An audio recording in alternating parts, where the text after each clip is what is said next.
அந்த பெந்தகோஸ்து ஆவியுள்ள பரிசுத்த ஆவியில் நிறைஞ்சு உண்மையாகவே ஊழியம் செய்யற அல்ல உண்மையாக ஊழியம் செய்யற விசுவாசிகளுக்கு ஜோசியம் பார்த்தா பழிக்கிறது இல்லை.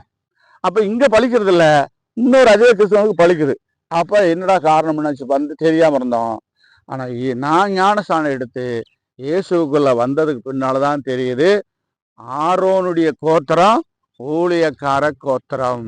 அல்லேலூயா, புரியுதா? இஸ்ரவேல்ல 12 கோத்திரம் இருக்குது.